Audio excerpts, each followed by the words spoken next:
Continuamos nuestro viaje por la vida de los estoicos, en estos hombres valerosos. En esta oportunidad traemos a Cleantes, el apóstol.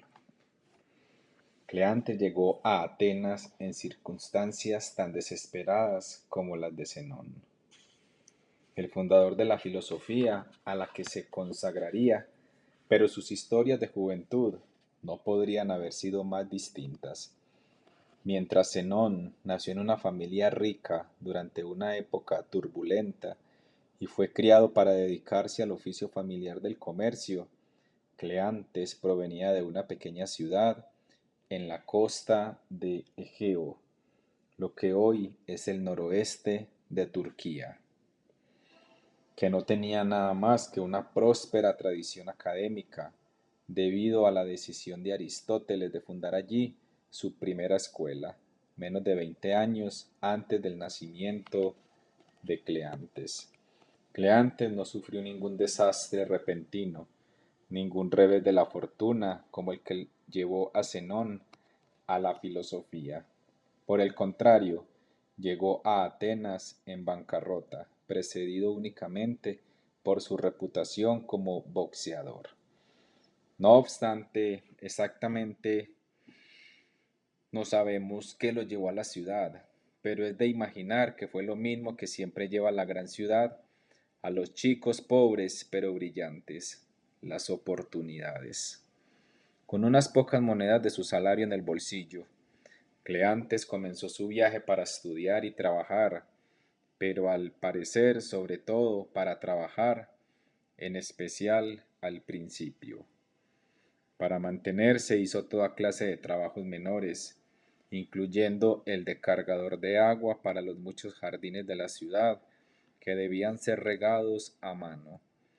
Era tan común verlo de noche acarreando grandes jarrones de agua que se ganó el sobrenombre de aguador o frantles.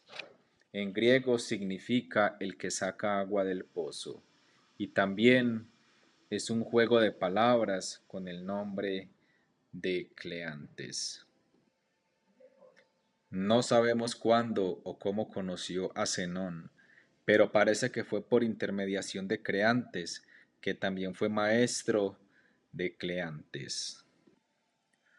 Lo interesante es que mucho después de haber adquirido prestigio como filósofo en ciernes, Cleantes siguió desempeñando trabajos manuales, estudiando intensamente de día y laborando intensamente de noche. Cuando los suspicaces ciudadanos de Atenas pensaron que este hombre de mediana edad se veía demasiado lozano para trabajar día y noche, lo llevaron ante el tribunal para que explicara cómo se ganaba la vida. Rápidamente llamó a un jardinero al que le surtía agua y a una mujer cuyo grano molía para que testificaran a su favor. El ingenioso Cleantes no solo fue absuelto, sino que se le concedieron 100 dracmas, mucho más que lo que llevaba en el bolsillo cuando llegó a Atenas. Este cuantioso pago era un mensaje para los ancianos de la ciudad. Ojalá tuviéramos más personas como él. Siglos después, aún no tenemos suficientes. Hay una honestidad inconfundible en la ética de trabajo de Cleantes. Y por qué no, la filosofía, como la vida, exige trabajo y se lleva mal con los pretenciosos. Este acontecimiento también revela algo sobre el papel desmesurado que la filosofía había comenzado a desempeñar en Atenas. Hoy en día a pocas personas les importa cómo pagan los profesores de Harvard, el auto que manejan o cómo son sus vidas personales. Pero en la Atenas del siglo III a.C., estos pensadores radicales eran más que solo intelectuales públicos, eran estrellas. Sus movimientos se observaban con fascinación. Sus ocurrencias se transmitían de persona a persona, del mismo modo que hoy compartimos memes. Incluso con esta fama, Cleantes no solo conservó sus trabajos, sino que rechazó activamente los cuantiosos regalos que le ofrecieron algunos mecenas, entre ellos el rey macedonio Antígono II Gónatas, que deseaba Antígono II Gónatas, que deseaba ayudarlo a que se dedicara a sus estudios. Para Cleantes el trabajo y la filosofía no eran rivales, sino dos lados de la misma moneda, ocupaciones que se promovían y facilitaban entre sí. En la novela Al este del Edén de John Steinbeck le preguntaban a Lee, un hombre brillante y muy versado en la filosofía estoica, ¿por qué se rebaja a la profesión de sirviente? Él responde que ser sirviente, de hecho, es la profesión perfecta para un filósofo. Es tranquila, es sencilla. Le permite estudiar a las personas, le da tiempo para pensar. Es una oportunidad como la de cualquier otro trabajo para alcanzar la excelencia y la maestría. En los siglos que transcurrieron desde entonces, la idea perdió popularidad, pero sigue siendo acertada. Cualquier ocupación es noble, sin importar cuál humilde sea. Y tal vez es aún más admirable si sacrificas deliberadamente el estatus a cambio de hacer lo que amas. Así era para Cleantes. Un rey le preguntó una vez que por qué aún acarreaba agua. Su respuesta va en el mismo sentido. Acarrear agua es todo lo que hago. ¿Qué? ¿No excavo? ¿Qué? ¿No riego el jardín? ¿O emprendo cualquier otro trabajo por amor a la filosofía? Se repite. Acarrear agua es todo lo que hago. ¿Qué? ¿No excavo? ¿Qué? ¿No riego el jardín? ¿O emprendo cualquier otro trabajo por amor a la filosofía? Cleantes amaba por igual el trabajo y la filosofía. De hecho, la palabra que los amigos usaban para describir su diligencia era filoponía, amor al trabajo, literalmente una dedicación en cuerpo y alma al trabajo honesto, no solo por el dinero, desde luego, sino para superarse a uno mismo.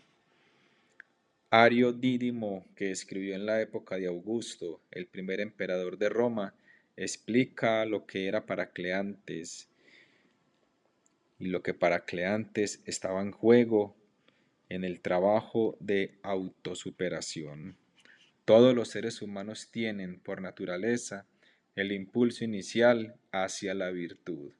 Según Cleantes, son como un verso yámbico a medio redactar, inútiles cuando están inacabados, pero valiosos cuando están completos. ¿Qué llevó hacia la filosofía a este hombre tan esforzado? No estamos seguros.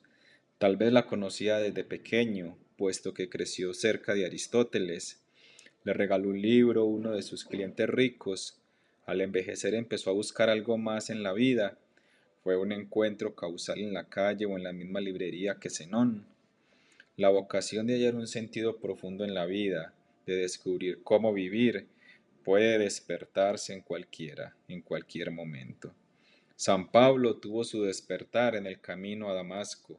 No podemos saber dónde obtuvo Cleantes el suyo. Lo que importa es si respondemos al llamado en primer lugar, si exploramos esta pregunta hasta que encontramos la respuesta, o al menos nuestra respuesta. Sin importar qué lo motivara, sabemos que cuando Cleantes conoció a Zenón se volvió su alumno y se quedó con él 19 años. Si fue discípulo de Zenón hasta la muerte de su maestro en el año 262 a.C., significa que Cleantes empezó sus estudios filosóficos cuando tenía cerca de 50 años de edad. Es una vida muy larga y muy dura como aguador, mucho tiempo para trabajar en la oscuridad, antes de emprender la búsqueda de la grandeza mental y espiritual. Tal vez Cleantes comenzó cuando era más joven y se graduó tras 19 años de estudios, y luego se desempeñó algún otro papel en la próspera escuela que Zenón estaba fundando. Como fuera, es probable que se iniciara en la filosofía a una edad avanzada, más avanzada que Zenón, que solo tenía 4 años más que él. Unos siglos después, Kierkegaard distinguiría entre un verdadero genio y un apóstol. El genio crea nueva luz y nuevo trabajo. El genio es el profeta, el creador. El apóstol lo sigue y no es más que un hombre o una mujer que comunica y difunde su mensaje. La dedicación de Cleantes a Zenón indica que nunca fueron contemporáneos o pares, sino siempre maestro y alumno. Zenón el profeta, Cleantes el apóstol del estoicismo. Está claro que Cleantes era el tipo de alumno que se ganaba el corazón de su maestro, el que se sienta y escucha, el que no tiene miedo de hacer preguntas tontas, el que se esfuerza, el que nunca se desanima, aunque entienda las cosas más lentamente que otros alumnos. Durante casi 20 años, Cleantes debió de haber pasado miles de horas sentado en el Stoepoikle, no solo escuchando los debates y las discusiones, sino como testigo de primera fila cuando se establecieron los principios tempranos del estoicismo.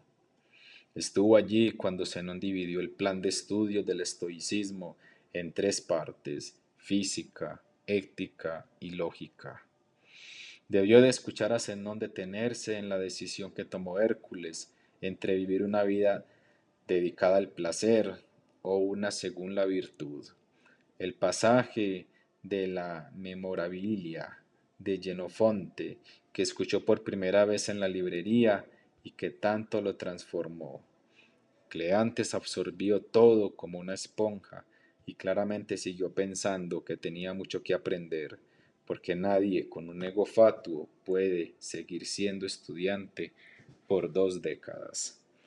Gracias a su edad y a su forma metódica y artesanal de aproximarse a los problemas, los otros estudiantes se burlaban de él por aprender tan despacio y lo apodaban el burro. Cuando lo insultaban, él respondía que no le molestaba que lo compararan con un asno, porque, como el animal de carga, él era lo suficientemente fuerte para llevar la carga intelectual que Zenón depositaba en sus estudiantes. Zenón, por su parte, escogió una analogía más generosa. Cleantes era como una tablilla de cera, dura en la que es difícil escribir, pero conserva bien lo que se registra en ella.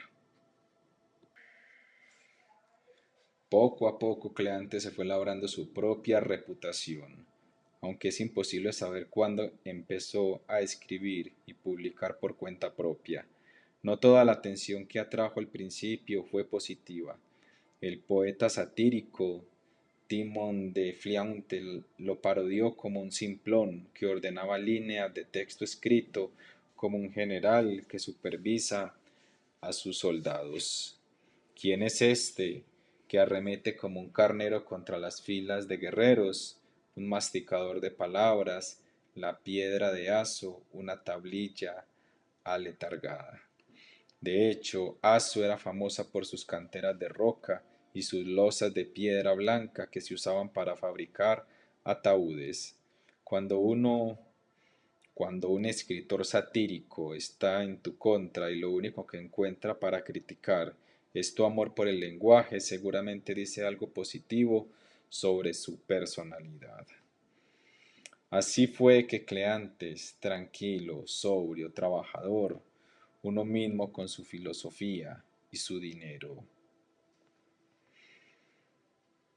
El dinero que se gana con el trabajo duro no debe gastarse frívolamente, y a Cleantes no le gustaba desprenderse de su salario ni de la seguridad que le ofrecía. Plutarco se maravilló de la frugalidad de Cleantes y de su voluntad de conservar su independencia financiera. Lo hace decir: sigo acarreando agua para no desertar de las enseñanzas de Zenón ni de la filosofía. Se dice que Cleantes le pagaba a su maestro y que Zenón cobraba una parte de su salario, como ley ateniense estipulaba en el caso de los amos y sus esclavos. E incluso con este pago, Zenón decía con buen humor que Cleantes era tan disciplinado que quedaba suficiente para que mantuviera un segundo Cleantes si quisiera. Queda claro que Cleantes detestaba las deudas y los lujos y prefería la libertad de una vida humilde a la esclavitud de las extravagancias. En Atenas se decía que nadie era más moderado que Zenón, pero Cleantes contribuyó más a establecer la imagen estoica de la indiferencia al dolor o la incomodidad, así como el desagrado por los lujos. Una vez el viento abrió su manto para revelar que no usaba ni siquiera una camisa por debajo, una hazaña de ascetismo que los transeúntes aplaudieron espontáneamente. Se decía que Cleantes era tan frugal que apuntaba las enseñanzas de Zenón en conchas de ostra y en omoplatos de buey para ahorrarse el costo del papiro. Esto último es claramente una exageración, pues Diógenes registra que Cleantes escribió 50 libros, muchos en varios volúmenes, y conocemos 7 más por otros autores, aunque sí podemos especular que trataba de ahorrar en papiro hasta que pudiera darle el mejor uso posible. Registró la sabiduría para las siguientes generaciones. Un joven espartano, criado en una cultura austera y bélica, le preguntó una vez a Cleantes si había que evitar el dolor o si con el entrenamiento y las circunstancias correctas podía ser considerado un bien. Esta era música para los oídos de Cleantes. Citando a la Odisea, respondió: Hijo querido, eres de sangre noble, según hablas. Para Cleantes el sufrimiento, cuando ocurría en busca de la virtud, era un bien y no un mal, y podemos verlo en su vida. Nunca evadió el sufrimiento o la incomodidad. De hecho, casi parecía haberlos buscado, para la admiración, pero también la sorpresa de sus conciudadanos. Lo que importaba, por supuesto, era a dónde dirigía su fuerza de voluntad. Para Cleantes lo que importaba era procurar fortalecerse en las 4 virtudes de las que había hablado Zenón. Ahora esta fuerza y fortaleza, cuando están en las cosas aparentes y en las que hay que persistir, son sabiduría; cuando están en las cosas que deben tolerarse, son fortaleza; cuando recaen en el mérito, son justicia; y cuando consisten en escoger o rechazar, son moderación. En resumen, valor, justicia, moderación, sabiduría. Cleantes el aguador, de mediana edad, el asno, la losa de piedra de Aso, el virtual esclavo de su amo Zenón, poco a poco se ganaría entre sus conciudadanos la reputación de una especie de nuevo Hércules. Pero como el poeta Timón fue solo el primero en ilustrar la suerte de cualquier figura ejemplar, es la burla de los parásitos, igual que al toro poderoso lo asedian las moscas. Este recién ganado respeto vino acompañado de nuevas críticas, sobre todo cuando la filosofía se hizo más popular. Zenón, Cleantes y sus estudiantes vivían distinto, pensaban distinto y se consideraban sujetos a estándares enormemente distintos, no sólo de la población de Atenas, sino incluso de sus colegas en busca de la sabiduría. Mientras otras escuelas debatían tras muros o puertas cerradas, los estoicos habían llenado la filosofía habían llevado la filosofía a las calles.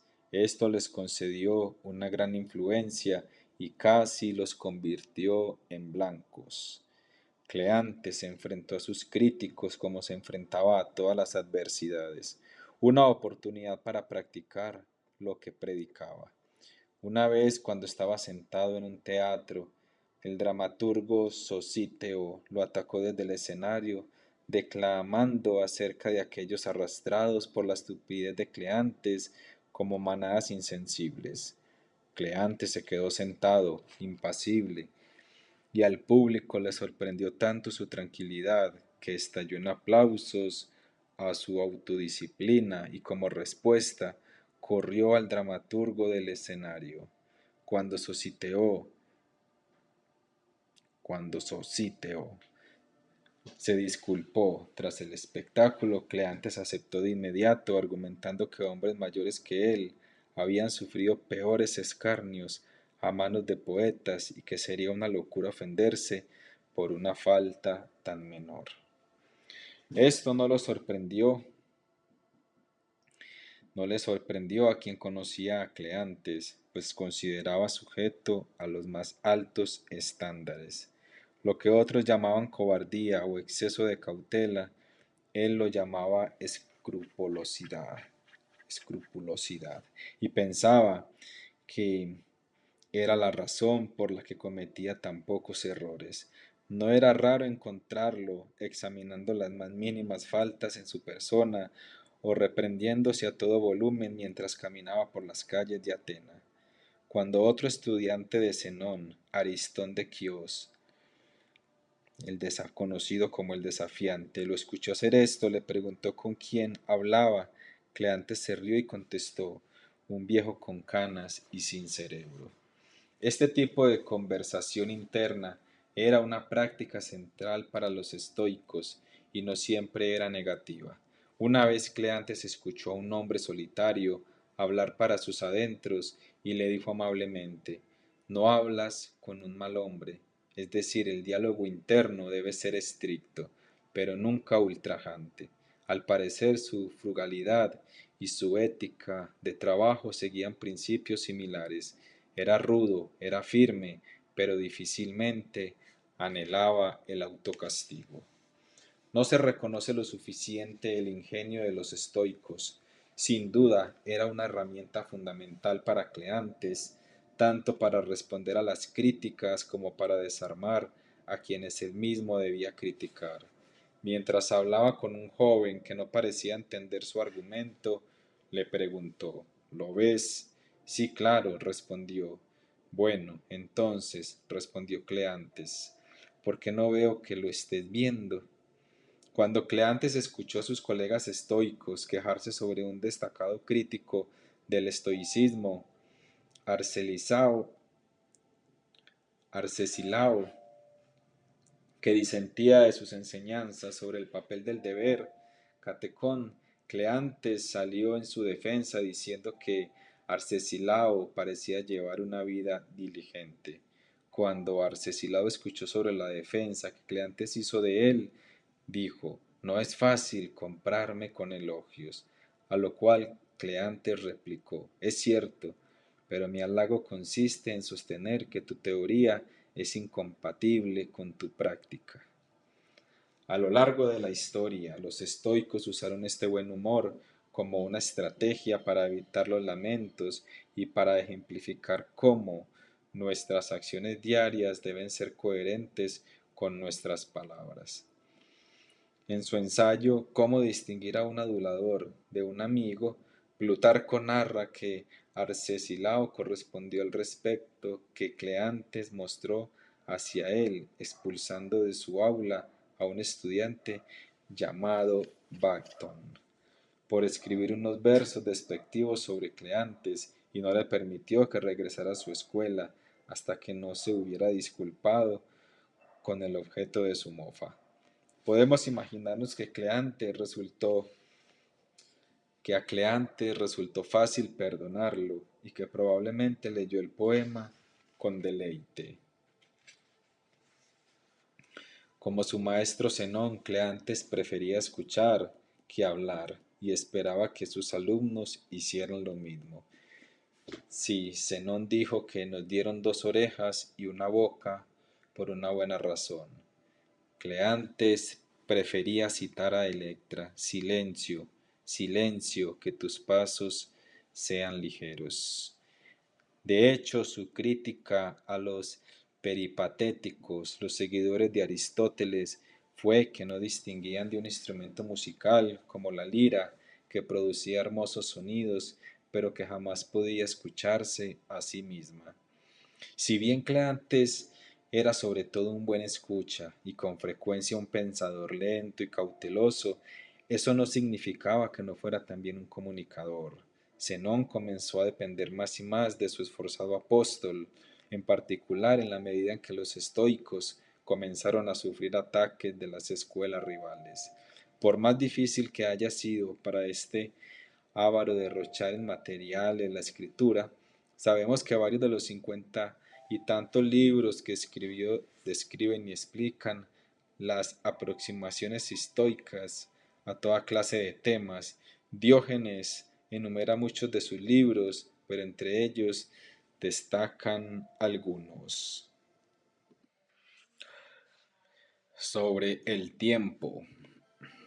Sobre la filosofía natural de Zenón, 2 volúmenes. Interpretaciones de Heráclito, 4 volúmenes. Sobre las sensaciones, sobre el matrimonio, sobre la gratitud, sobre la amistad, sobre la tesis de que la virtud es la misma en los hombres y en las mujeres, sobre el placer, sobre los atributos personales. Es una tragedia histórica que todos estos libros se hayan perdido. Los títulos ya nos dicen que este hombre no era ningún asno testarudo, que sus intereses eran diversos y activos y que era dueño de una mente a la que le encantaba desafiarse a sí misma. Cuando encontraba un tema que le gustaba, lo acometía con entusiasmo y escribió varios volúmenes sobre física, Heráclito, el control de impulsos, el deber y la lógica. Nada le interesaba a Cleantes más que la ética. Hablamos de un hombre que rechazaba los regalos de los reyes, así que no debería sorprendernos que cerca de la mitad de sus trabajos conocidos se ocuparan específicamente sobre cómo debemos actuar en el mundo. Curiosamente, los textos de Cleantes que sobreviven son sobre todo sus fragmentos poéticos. Un poema de 39 líneas sobrevive en su totalidad. Están repletos de versos hermosos que nos permiten atisbar su combinación única de tenacidad y aceptación. El destino guía al hombre deseoso, escribe en un fragmento corto y arrastra al renuente. En otro, conservado más de 3 siglos después por Epicteto y antes por Séneca: condúzcame, Dios y destino, a esta meta que me fue fijada tiempo atrás. Seguiré sin traspié, incluso si mi voluntad es débil, no he de flaquear. A Cleantes le encantaba el desafío poético, pensaba que en las convenciones que imponía el medio le permitían alcanzar a las personas de forma profunda y conmovedora. Ofrecía la analogía de la forma en que una trompeta concentra nuestro aliento en un brillante sonido. Esta es una metáfora que sigue siendo medular para el estoicismo, que los obstáculos y las delimitaciones crean oportunidades para la belleza y la excelencia, siempre y cuando respondamos adecuadamente a ellas.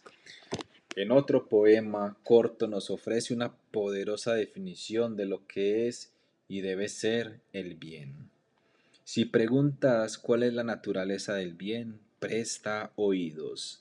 Es aquello regular, justo, sagrado, devoto, autónomo, útil, hermoso, adecuado, que no siente temor ni penas, rentable, indoloro, útil, agradable, seguro, amigable, tenido en alta estima, coherente consigo mismo, honorable, humilde, cuidadoso, manso, celoso, perenne, inocente, eterno. El lenguaje es hermoso, pero lo que más importa es que estas palabras son un perfecto autorretrato de su autor. Eran palabras que regían su vida y también deberían regir la nuestra. Séneca afirmó que si bien todos tenemos el poder de vivir, nadie tiene el poder de vivir mucho tiempo. Así que a Cleantes, el segundo líder de la escuela estoica, debe de haberle sonreído la fortuna, porque no solo vivió bien, sino que vivió exactamente 100 años, probablemente el más viejo de todos los estoicos. Conservó su sentido del humor hasta el final. Cuando alguien se burlaba de su vejez, él bromeaba diciendo que estaba listo para irse en cualquier momento, pero considerando su buena salud y que aún podía escribir y leer, posiblemente tendría que esperar. Pero conforme se acercaba su centenario, su cuerpo comenzó a fallar. Siguiendo el consejo de los doctores que procuraban tratar sus encías gravemente inflamadas, Cleantes hizo un ayuno de 2 días. El tratamiento funcionó, pero este último acto de privación claramente le demostró algo. Era hora de irse. Cuando los doctores le dijeron que podía retomar su dieta normal, respondió que estaba demasiado adentrado en el camino para volver. Murió unos días después, ayunando hasta el otro mundo. Diógenes sería quien escribiera el mejor panegírico sobre el filósofo. Alabo a Cleantes, pero alabo a Hades más, que no toleró verlo hacerse tan viejo y le dio descanso entre los muertos, a quien en vida tanta agua acarreó.